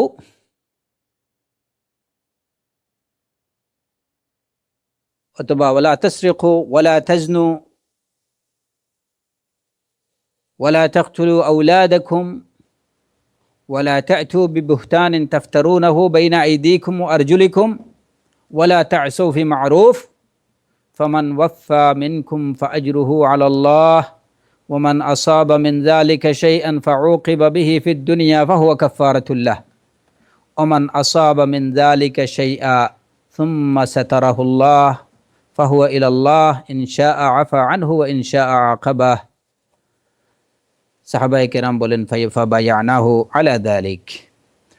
সহিহ বুখারীর রিওয়ায়াত,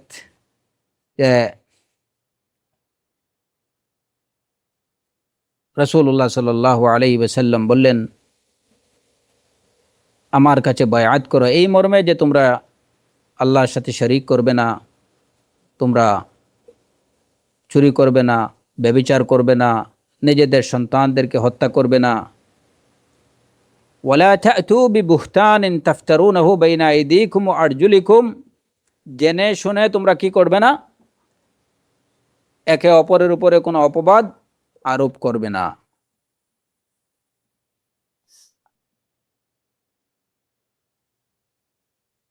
এবং ভালো কাজে তোমরা অবাধ্যতা করবে না।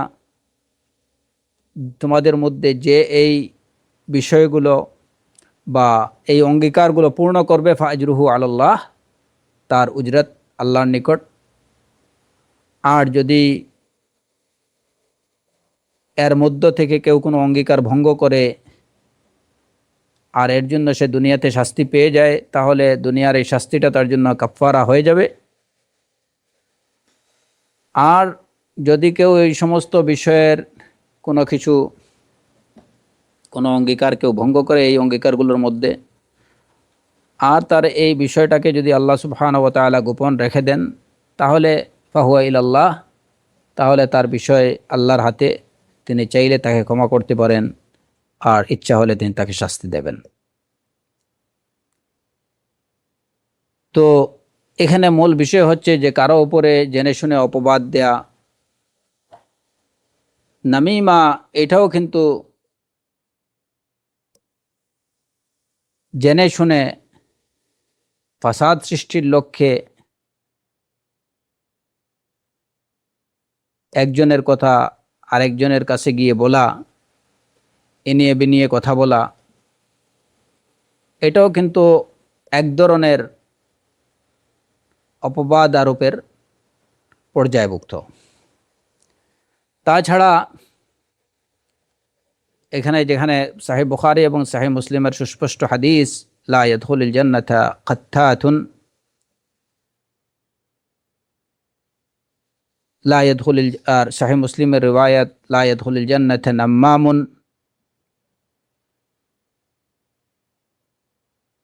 এবং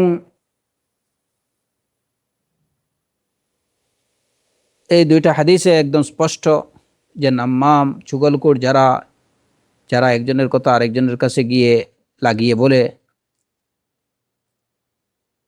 তারা জান্নাতে প্রবেশ করতে পারবে না। এবং এই যে রাসূলুল্লাহ সাল্লাল্লাহু আলাইহি ওয়াসাল্লাম সাহাবায়ে কেরামদের থেকে যে বায়াত নিলেন, বায়াউনি আলা আল্লা তুশরিকু বিল্লাহি শাইআ, এই হাদিসেও এই যে ওয়ালা তা'তু বিবুহতানিন তাফতারুনাহু বাইনা আইদিকুম ওয়া আরজুলিকুম, এইটাও এই ইফতিরা বা অপবাদ আরোপের একটা ধরন হলো চুগলখড়ি।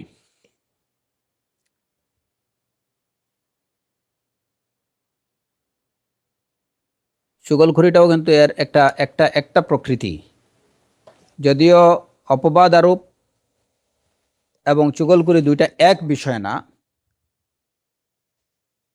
কিন্তু উদ্দেশ্যের দিক থেকে এবং উদ্দেশ্যের দিক থেকে দুইটাই প্রায়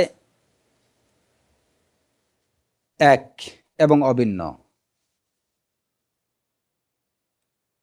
কর্মের দিক থেকেও এই দুইটার মধ্যে, দুইটা কাজের মধ্যে সিমিলারিটি রয়ে গেছে।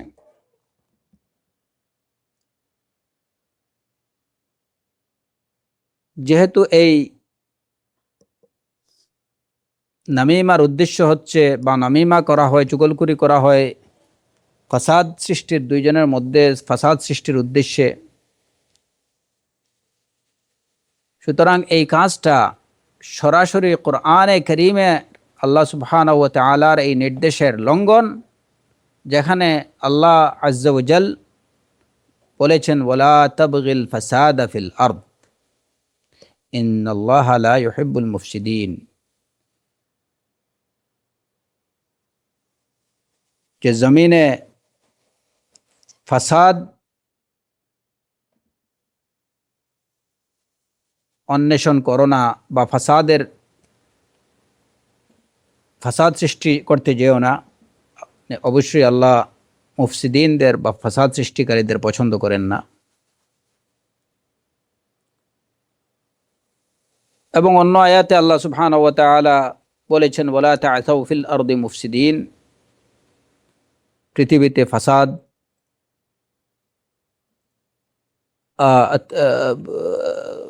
কি করো না, লা তা'সাউ, ফাসাদকে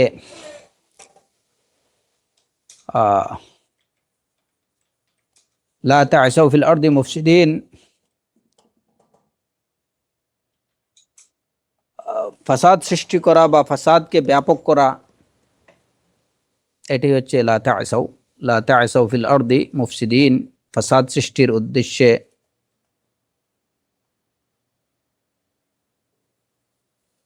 বা ফাসাদকে ব্যাপকতা দান করা, ব্যাপকভাবে ফাসাদ সৃষ্টি করতে নিষেধ করা হয়েছে এই আয়াতে। পৃথিবীতে ফাসাদ সৃষ্টি করে চলো না, ওয়ালা তা'সাউ ফিল আরদি মুফসিদিন, পৃথিবীতে ফাসাদ সৃষ্টি করে চলো না, বরং এর বিপরীতে কি করতে বলা হয়েছে? ফাত্তাকুল্লাহ ওয়া আসলিহু যাতা বাইনিকুম,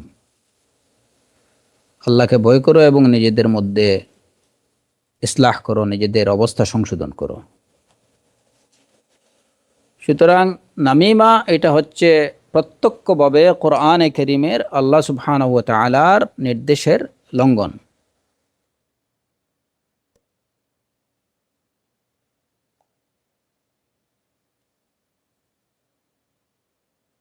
এই নামিমা বিভিন্নভাবে পুরুষ এবং মহিলাদের মধ্যে এর চর্চা দেখা যায়। নামিমার চর্চা পুরুষদের মধ্যে যেমন, মহিলাদের মধ্যেও তেমন। এটা বিভিন্নভাবে বিভিন্ন রকমে নামিমা করা হয়ে থাকে। যেমন এই যে স্বামী স্ত্রীর মধ্যে ফাসাদ সৃষ্টি করা, এটাও নামিমা। এই বিষয়টা মুসলমান সমাজে খুব বেশি চর্চা করা হয়, অথচ এর যে পরিণতি কিংবা এটা যে গুনাহে কাবিরা, এটা হয়তো অনেকে জানেই না, কিংবা জানলেও সেদিকে ভ্রুক্ষেপ করে না। স্বামী স্ত্রীর মধ্যে ফাসাদ সৃষ্টির যে অপপ্রয়াস, এটা বিভিন্নভাবে এবং ব্যাপকভাবে আমাদের সমাজে এই বিষয়টা চর্চা করা হয়।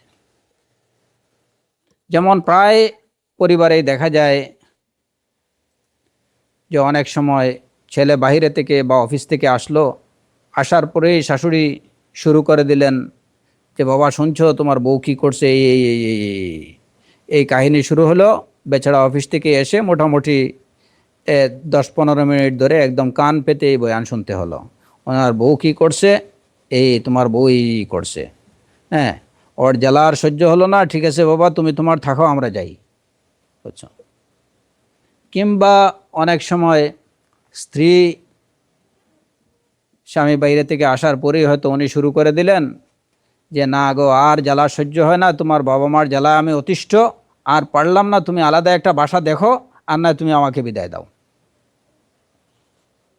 আল্লাহুল মুস্তাআন। সিম্পল একটা ট্রিটমেন্ট যদি ওইখানে ওই শাশুড়ি কিংবা ওই স্ত্রী যদি শুধু এইটুকু মনে রাখতেন যে আল্লাহ সুবহানাহু ওয়া তাআলা বলছেন ফাত্তাকুল্লাহ ওয়া আসলিহু যাতা বাইনিকুম, ফাত্তাকুল্লাহ ওয়া আসলিহু যাতা বাইনিকুম, আল্লাহকে ভয় করো এবং তোমাদের মধ্যে ইসলাহ করো, তোমাদের অবস্থা সংশোধন করো। আল্লাহ সুবহানাহু ওয়া তাআলা বলছেন ওয়ালা তাবগিল ফাসাদা ফিল আরদ, তুমি ফাসাদ খুঁজে বেড়াও না। তো যে পথ অনুসরণ করলে ছেলে এবং মা বাবার মধ্যে দূরত্ব সৃষ্টি হয়, ফাসাদ সৃষ্টি হয়, যে কথাগুলো বললে ছেলে মার উপরে বাবার উপরে রাগ হয়, তাদের সম্পর্কে বাজে ধারণা করতে শুরু করে, কিংবা যে কথাগুলো বললে ছেলে তার স্ত্রীর উপরে, তাদের স্বামী স্ত্রীর মধ্যে একটা অনৈক্য কিংবা একটা ভুল বোঝাবুঝি তৈরি হবে, ফাসাদ সৃষ্টি হবে, এই কথাগুলো যদি একজন শাশুড়ি যদি মনে রাখতেন, এই কথাগুলো যদি একজন স্ত্রী স্মরণ রাখত, তাহলে কিন্তু দেখা যায় যে পারিবারিক অনেক সমস্যা সমাধান হয়ে যেত। একদম শুধুমাত্র কোরআনে কারীমে আল্লাহ সুবহানাহু ওয়া তাআলার এই দুইটা নির্দেশ, ওয়ালা তাবগিল ফাসাদা ফিল আরদ, আর এর পরিপ্রেক্ষিতে ফাত্তাকুল্লাহ ওয়া আসলিহু যাতা বাইনিকুম, একদম সহজ ট্রিটমেন্ট। আল্লাহর এই বাণীকে চোখের সামনে রাখলেই সমস্যার সমাধান। হয়তো ছেলের বউ ভুল ত্রুটি কিছু একটা করছে, তো এখন ছেলে আসার পরে আপনার এগুলো না বললেই তো হয়, আপনি তাকে বুঝিয়ে সুজিয়ে বের রেফ কবিল্লিন, হ্যাঁ, সুন্দর সদুপদেশের মাধ্যমে আপনি আপনার ছেলের বউকে সংশোধনের চেষ্টা করেন,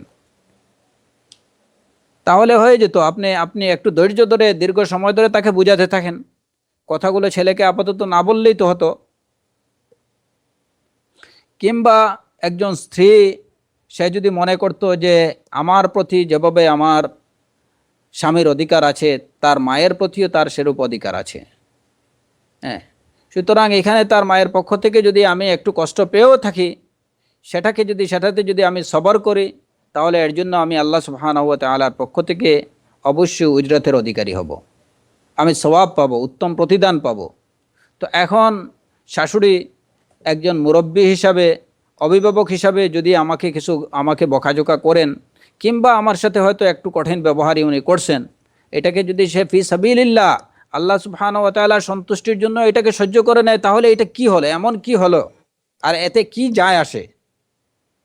এই একটুমাত্র কষ্ট সহ্য করার কারণে আপনার জন্য রয়েছে অবাশশির সাবিরিন, আল্লাহ সুবহানাহু ওয়া তাআলা আপনাকে দিচ্ছেন সুসংবাদ। তো আল্লাহর সেই সুসংবাদ গ্রহণ করে আপনি এই সামান্য শাশুড়ির বকাঝকা সহ্য করতে আপনার কষ্টটা হওয়ার তো কথা না, যেখানে রয়েছে আপনার জন্য উত্তম প্রতিদান। ফাসাউফা নু'তিহি আজরান আযীমা। আপনি ফাসাদ তৈরি করার পরিবর্তে আপনি ইসলাহের পথ খুঁজলেন, আল্লাহ সুবহানাহু ওয়া তাআলা এই যে ইসলাহের পথ খুঁজে যারা ফাসাদকে পথ বাদ দিয়ে নিজেদের মধ্যে সংশোধনের, হ্যাঁ, এবং কল্যাণের পথ খুঁজে, তাদের জন্য আল্লাহ সুবহানাহু ওয়া তাআলা বলছেন ফাসাউফা নু'তিহি আজরান আযীমা, আমি তাদেরকে অচিরেই তাদেরকে আমি আজরে আজিম দান করব, মহান প্রতিদান দান করব। আপনি সেই মহান প্রতিদানটার কথা যদি আপনি স্মরণ করেন, তাহলে এই সামান্য বকাঝকা এগুলো তো কোনো আপনার গায়েই লাগার কথা ছিল না।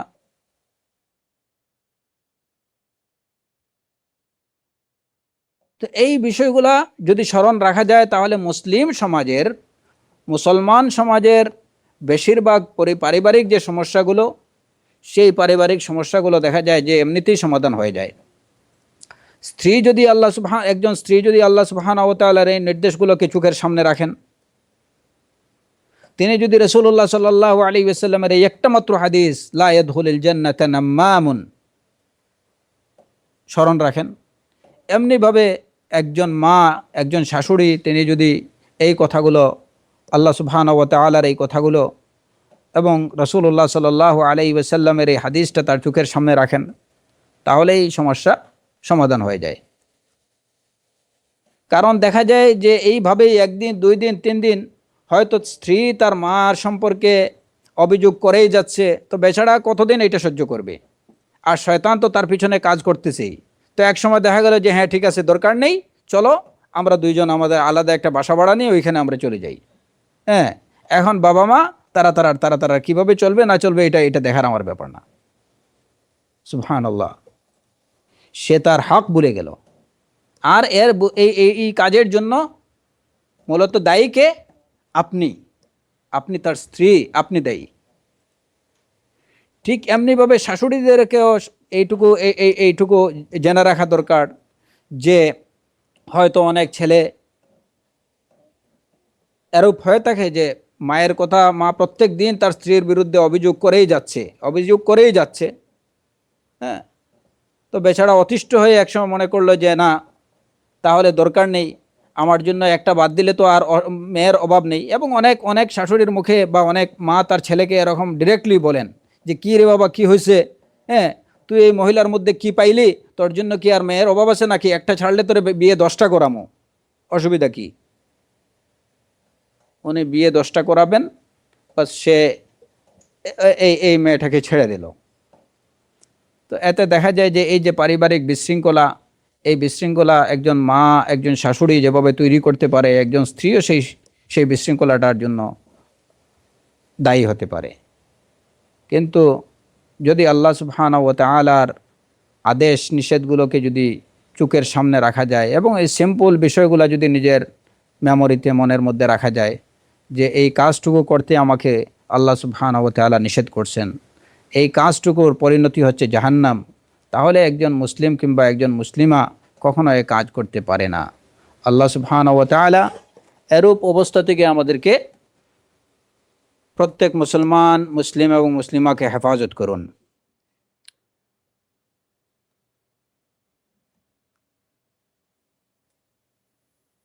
তো এই নামিমার আরেকটা কি হচ্ছে,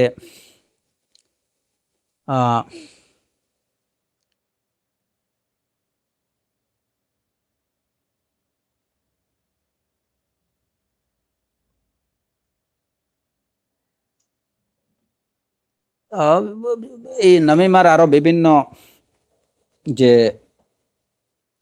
প্রকরণ,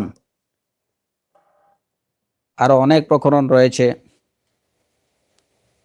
যেমন মুসলমানদের মধ্যে কিংবা দুই মুসলিম ভাইয়ের মধ্যে একটা বিভক্তি তৈরি করার জন্য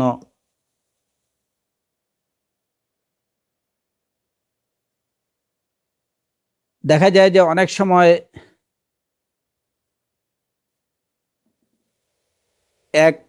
দুইজন বন্ধু তাদের হয়তো একজন আরেকজনের সাথে সবকিছু শেয়ার করে, ভালো মন্দ, সুখ দুঃখ,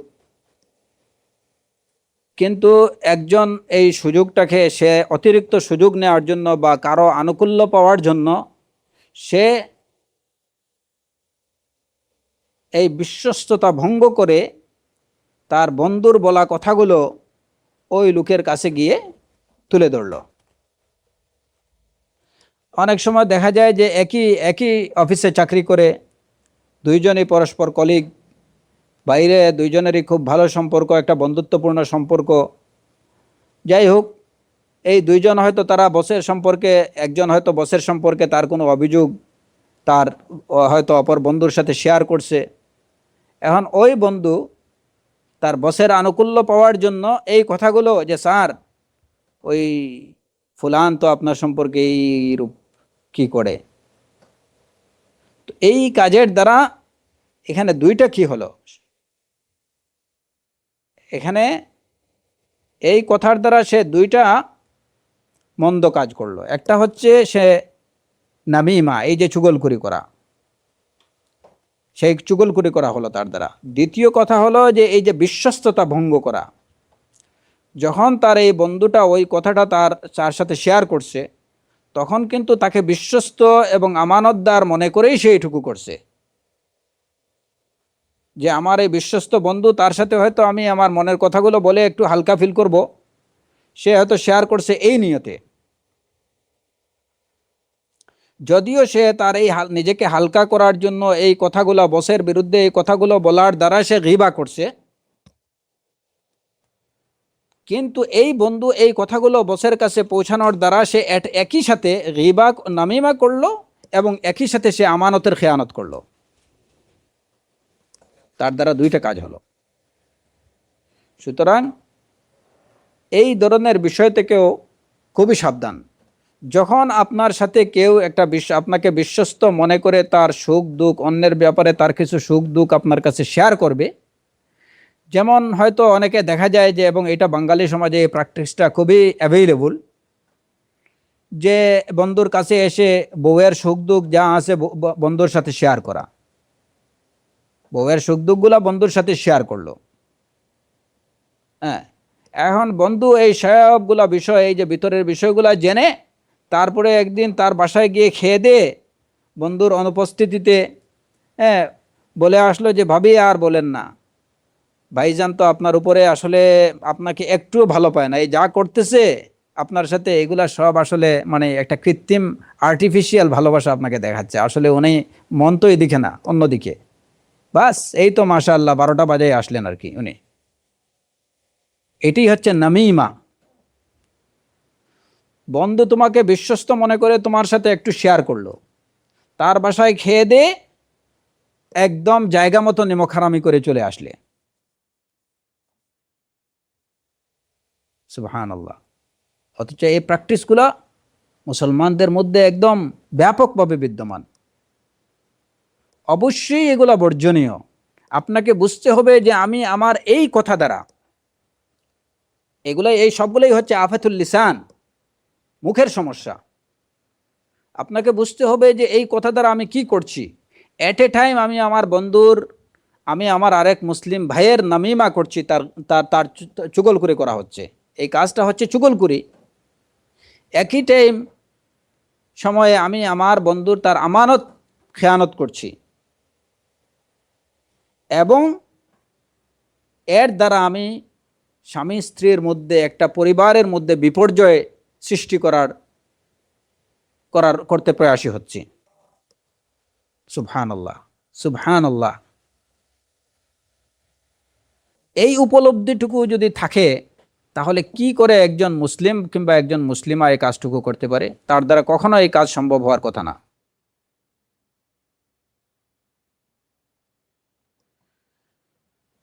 তো গীবত এবং নামিমার মধ্যে পার্থক্য এইটুকু, কেউ যেন দুইটাকে এক মনে না করে। গীবা এবং নামিমা, গীবা হচ্ছে আপনি কারো অনুপস্থিতিতে তার মন্দ বলা, আর নামিমা হচ্ছে যে ফাসাদ সৃষ্টির উদ্দেশ্যে একজনের কথা আরেকজনের কাছে গিয়ে লাগানো।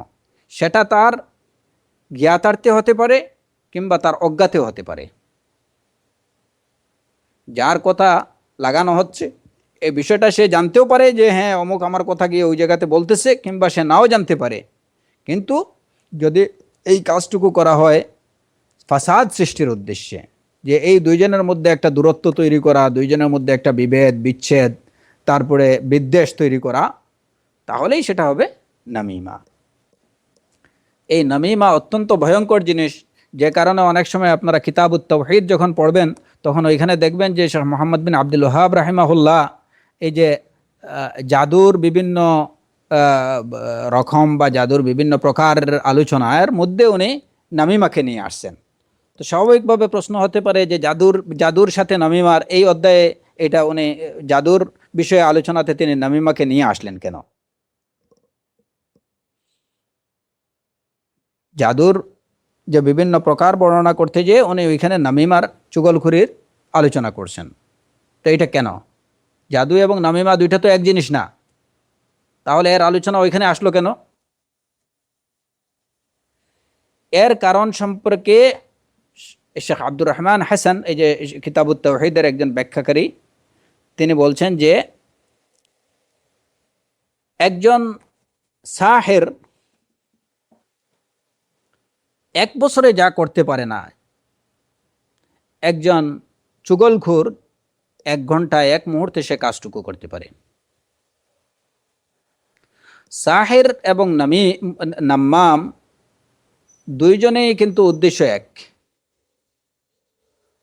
সেহের যারা করে তাদের উদ্দেশ্য একটা পরিবারকে ধ্বংস করা, কিংবা একটা একজন ব্যক্তিকে বিনষ্ট করা, এটা থাকে একজন জাদুকরের উদ্দেশ্য।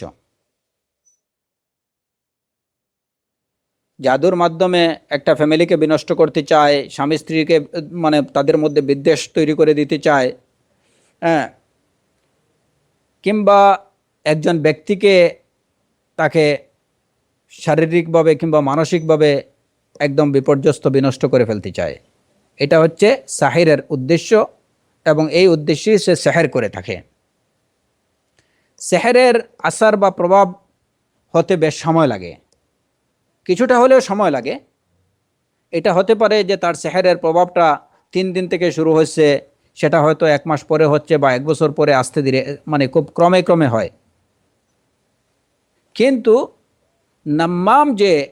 নাম্মামের তার নামিমার কার্যকরিতা এর থেকে অনেক দ্রুত হয়। 1 মুহূর্তে দেখা যাবে যে সে এই কথাটা ওইখানে গিয়ে পৌঁছেছে, বাস ওই লোকটার সাথে সাথে অগ্নিশর্মা হয়ে এই লোকের উপরে এসে আঘাত করছে। তো সাহির যে কাজটা করে 1 বছরে, একজন চুগলখোর সেই কাজটা করতে পারে 1 মুহূর্তে। দুইজনের উদ্দেশ্য কিন্তু একই।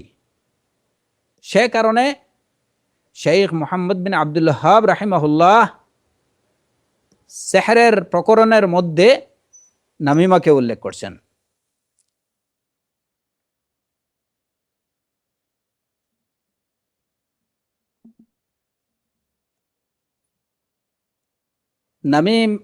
নাম্মাম যে সে তার কথার দ্বারা, এবং এই এই যে এখান থেকে ওইখানে নিয়ে একজনের কথা আরেকজনের কাছে নিয়ে বেড়ানো, নিয়ে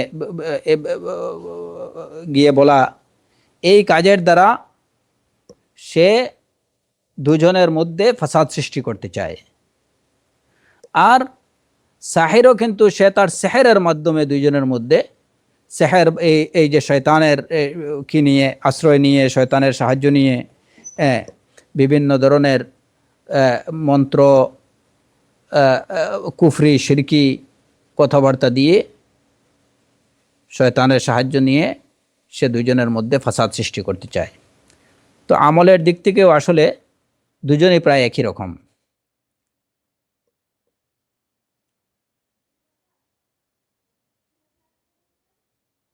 সুতরাং সেহের, এটা সেহেরের প্রভাব বা সেহেরের দ্বারা যেভাবে মানুষের মধ্যে ফাসাদ সৃষ্টি করা হয়, নামিমার দ্বারাও মানুষের মধ্যে ফাসাদ সৃষ্টি করা হয়। দুইটার উদ্দেশ্য এক এবং অভিন্ন, এবং দুইটার কাজ দুইটাই প্রায় একই ধরনের কাজ, কিন্তু ভিন্নতা হলো শুধু এইটুকুতে যে একটা ফাসাদ সৃষ্টির প্রচেষ্টা করা হয় কথার দ্বারা, হ্যাঁ, আর আরেকটাতে ফাসাদ সৃষ্টির কি হয়, ওইখানে যে কিছু কাজকর্ম, মন্ত্রবত, তাবিজ কবজ, এইগুলা দ্বারা শয়তানের সাহায্য নিয়ে। পার্থক্য শুধু এইটুকু। এই কারণেই শেখ মোহাম্মদ বিন আব্দুল ওয়াহাব রাহিমাহুল্লাহ এটাকে সেহেরের আনওয়ায়ের বিবরণে নামিমাকেও নিয়ে আসছেন। তো আলা কুল্লি হাল, এই নামিমা মিন আকবরিজ জুনুব, মিন কাবাইরিজ জুনুব, এটা গুনাহে কবিরা। এবং এই নামিমা যারা চর্চা করে তারা রাসূলুল্লাহ সাল্লাল্লাহু আলাইহি ওয়াসাল্লাম যেমন বলছেন, লা ইয়াদখুলুল জান্নাতা নাম্মামুন, নাম্মাম বা চুগলখোর জান্নাতে প্রবেশ করতে পারবে না। এখানে আরেকটা বিষয় আমি বলে শেষ করি, যে এই যে জান্নাতে প্রবেশ করতে পারবে না, কারো হয়তো প্রশ্ন থাকতে পারে এইটুকু, যে সে কি চিরস্থায়ীভাবে জাহান্নামী হবে নাকি সাময়িকভাবে। এ বিষয়ে কথা হলো, আহলুস সুন্নাহ ওয়াল জামাতের কথা হলো যে কবিরা গুনাহকারী সে জাহান্নামে মুখাল্লাদ হবে না, চিরস্থায়ী হবে না। চিরস্থায়ী জাহান্নামী হবে একমাত্র মুশরিক, চিরস্থায়ী জাহান্নামী হবে একমাত্র মুশরিক। আর অন্যান্য যারা কবিরা গুনাহকারী যারা, তারা নিজের পাপের শাস্তি ভোগ করার পরে আল্লাহ চাহে তো তারা নাজাত পেতে পারে। এটাই হচ্ছে আহলুস সুন্নাহ ওয়াল জামাতের আকীদা। পক্ষান্তরে খাওয়ারিজদের আকীদা হলো যে মুরতাকিবে কবিরা যারা, কবিরা গুনাহকারী যে হবে, সে জাহান্নামের চিরস্থায়ী বাসিন্দা হবে, যদিও সে মুওয়াহিদ হয়ে থাকে। কিন্তু আহলুস সুন্নাহ ওয়াল জামাতের আকীদা হলো যে যদি কেউ মুওয়াহিদ হয়ে থাকে, মুশরিক না হয়ে থাকে, তাহলে সে যদি কবিরা গুনাহ করে, তাহলে সেই কবিরা গুনাহের শাস্তি ভোগ করার পরে সে আল্লাহ সুবহানাহু ওয়া তাআলা তাকে নাজাত দিতে পারেন, সে জান্নাতে যেতে পারে। একমাত্র মুশরিক হবে খালিদান মুখাল্লাদান ফিন্নার। কোরআনে কারীমে আল্লাহ সুবহানাহু, একমাত্র শিরককে তিনি ক্ষমা করবেন না, ওয়া ইয়াগফিরু মা দুনা যালিকা লিমান ইয়াশা, এছাড়া অন্যান্য যা কিছু।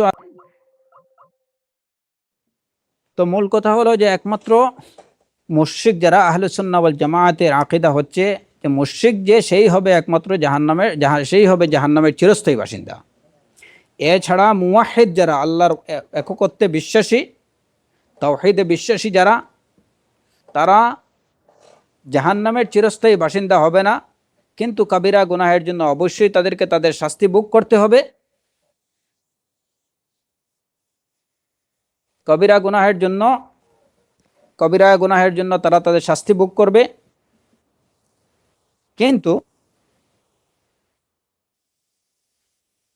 কিন্তু সে জাহান্নামের চিরস্থায়ী বাসিন্দা হবে না। এটি হচ্ছে আহলুস সুন্নাহ ওয়াল জামাতের আকীদা। আর খাওয়ারিজদের আকীদা হচ্ছে এইটুকু, যে মুওয়াহিদ যদিও হয় কিন্তু কবিরা গুনাহ, যে কবিরা গুনাহ করবে সে মুওয়াহিদ, যদিও মুওয়াহিদ হয় তথাপি তাকে সে জাহান্নামের চিরস্থায়ী বাসিন্দা হবে। কিন্তু তাদের এই আকীদা সেটা হচ্ছে একটা ভ্রান্ত আকীদা, বাতিল আকীদা। কেননা কোরআনে কারীমে আল্লাহ সুবহানাহু ওয়া তাআলা বলছেন, ইন্নাল্লাহা লা ইয়াগফিরু আন ইউশরাকা বিহি ওয়া ইয়াগফিরু মা দুনা যালিকা লিমান ইয়াশা, যে আল্লাহ অবশ্যই তিনি শিরকের গুনাহ ক্ষমা করবেন না, এবং এছাড়া অন্যান্য যেগুলো আছে সেগুলো তিনি যাকে ইচ্ছা তাকে ক্ষমা করে দিতে পারেন। সুতরাং এই আয়াত দ্বারা প্রমাণিত হয় যে একমাত্র শিরকের গুনাহকারী অর্থাৎ মুশরিকই হবে, এটা মুশরিক বা শিরক হচ্ছে ক্ষমার অযোগ্য, এবং মুশরিক হবে জাহান্নামের চিরস্থায়ী বাসিন্দা। আর অন্যান্য যেগুলো, কেউ যদি আল্লাহর একত্বে বিশ্বাসী হয়ে থাকে, সে যদি কোনো কবিরা গুনাহ করে তাহলে এর জন্য সে শাস্তি ভোগ করবে, কিন্তু এন্ড অফ দ্য ডে সে হয়তো আল্লাহ সুবহানাহু ওয়া তাআলা তাকে ক্ষমা করে দিতে পারেন এবং সে জাহান্নাম থেকে মুক্তি পেতে পারে।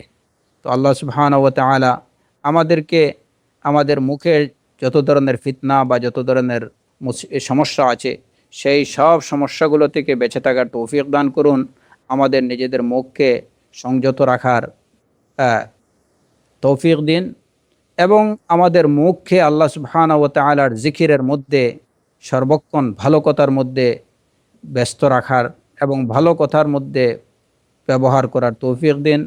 মন্দ থেকে আমাদের জবানকে আল্লাহ সুবহানাহু ওয়া তাআলা পরিপূর্ণ হেফাজত রাখার, মন্দ থেকে বিরত রাখার তৌফিক দান করুন। ওয়া আখিরু দাওয়ানা আনিল হামদুলিল্লাহি রাব্বিল আলামিন ওয়া সাল্লাল্লাহু আলা নাবিয়িনা মুহাম্মদ ওয়া আলা আলিহি ওয়া সাহবিহি আজমাইন।